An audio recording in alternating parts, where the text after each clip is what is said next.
Opäť ťa vítam na tvojej ceste za šťastnejším, vyrovnanejším a pokojnejším životom. A opäť chcem odpovedať na jednu otázku, ktorú ako koučka často dostávam od svojich klientov, od svojich klientiek. A verím, že to bude aj tebe nápomocné a možno aj ty sa v niečom uvidíš. Možno aj ty si povieš, že OK, mám to aj ja takto, alebo možno si povieš, že to takto vôbec nemáš. Občas dostávam otázku, alebo za zaoberáme sa a klientka hľadá odpovede na otázku, že občas má pocit, že sama seba ako keby potápala. A je to vôbec možné? Samu seba topiť? Potápať? Je to vôbec možné? Ja by som možno položila otázku, čo potopilo Titanic? Čo potopilo Titanic? Vaša odpoveď môže byť, že ľadovec, alebo nepozornosť kapitána, alebo nejaké mylné presvedčenie, že loď je nepotopiteľná, alebo to, že išli rýchlo, možno prirýchlo. Toto všetko a určite ďalšie záležitosti prispeli k potopeniu Titanicu. Ale nebolo to vôbec hlavnou príčinou. Takže čo vlastne potopilo Titanic? To, čo potopilo Titanic, je pod povrchom. A zvýrazňujem to pod povrchom, pod hladinou oceánu. Áno, je to pravda. Možno mi teraz budete protirečiť. Je to pravda, že Titanic narazil na ľadovec? Áno, je to pravda.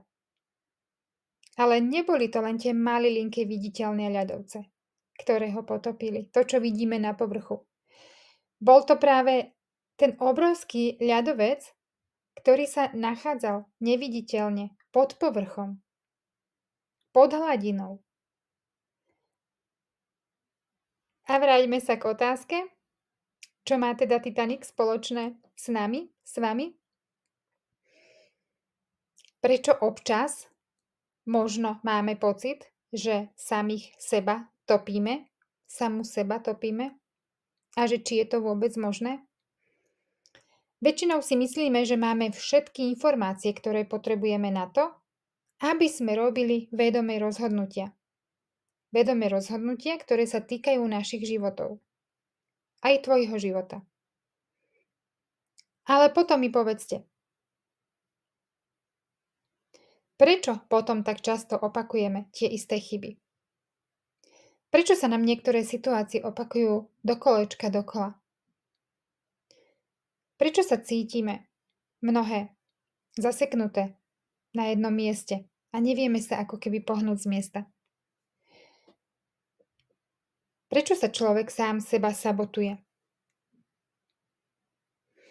Odpovede na tieto otázky môžeme hľadať aj na príklade Titanicu. To, čo si myslíme, že vieme, to sú tie malé ľadovčeky na povrchu oceána. To sú tie malilinké špičky, ktoré trčia nad vodou, nad hladinou.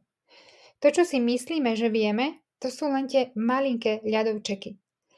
Ale to, čo tvorí vedomú myseľ, to je len tých 10%. To je len nad tým povrchom.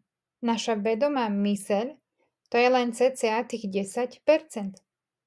Ale zvyšná časť, a to je práve tá najväčšia časť, ktorá nás poháňa, ktorá nás najviac ovplyvňuje, a to je naša podvedomá myseľ.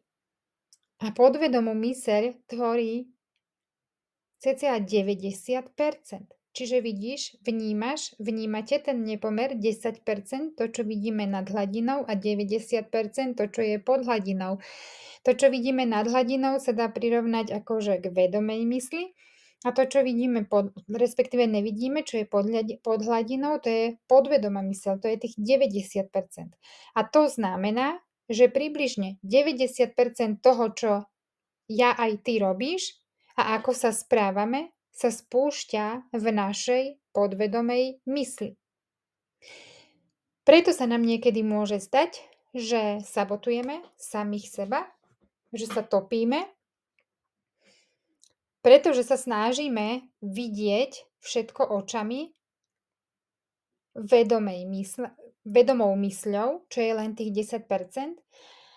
A tá podvedomá myseľ, ktorá nás väčšinou poháňa a vďaka ktorej robíme veľa vecí, ktoré robíme, tak to je tá podvedomá myseľ. To je to, čo je pod hladinou. To je taký ten spúšťač. Takže preto sa nám niekedy môže zdať, že doslova samých seba topíme, že robíme nesprávne rozhodnutia. A ako robiť tie správne rozhodnutia? Jednoducho nerobiť zbrklé rozhodnutia, popremýšľať, nechať trošku tak zapojiť tú našu podvedomú myseľ. Nenechať sa len tak ovplyvňovať niekým však alebo niečím, toto bude dobré, tak rýchlo idem do toho, nepremýšľam. Skúsme trošku premýšľať nad tým, čo je aj pod tým povrchom. Čo nevidíme, ale čo je naozaj tam. Ani ľadovec nemôže byť len nad povrchom a pod povrchom je nič. To nejde takto. Čiže ani my nemôžeme mať len tých 10% vedomej mysle a potom nič. Nie. Práve to, čo nás najviac ovplyvňuje, tak je tá podvedomá myseľ, to je práve tých 90% pod hladinou alebo pod povrchom.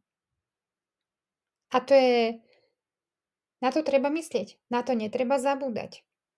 A veľmi veľa krát stačí a veľmi rýchlo si na to prídu veľakrát aj samé klientky, keď im dám otázku, ako asi alebo prečo stroskotal Titanic. Veľmi to pomáha. A ja verím, že to pomohlo teraz aj tebe, aj vám. Jednoducho nerobme zbrklé rozhodnutia. Popremýšľajme, nastavme si jasné pravidlá my sami sebe. Budem premýšľať, prípadne keď je to nejaké vážne rozhodnutie, spíšem si pre a proti a nebudem automaticky sabotovať svoju myseľ alebo moje rozhodnutia. Keď už sa pre niečo rozhodnem, tak predtým bude určitá pauza, budem premýšľať, ísť do toho, neísť do toho, aké to má pre, aké to má proti.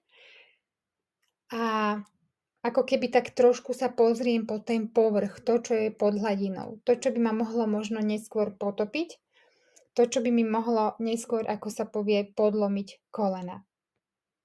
Pretože my nemáme len tú vedomú myseľ, to je naozaj len málinko, ale hlavne to naše podvedomie nás veľakrát dokáže sabotovať.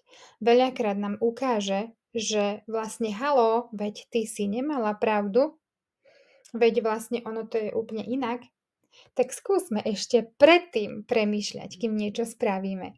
Či je to OK, alebo či je dobré, alebo dokonca lepšie sa tomu vyhnúť. Čo poviete?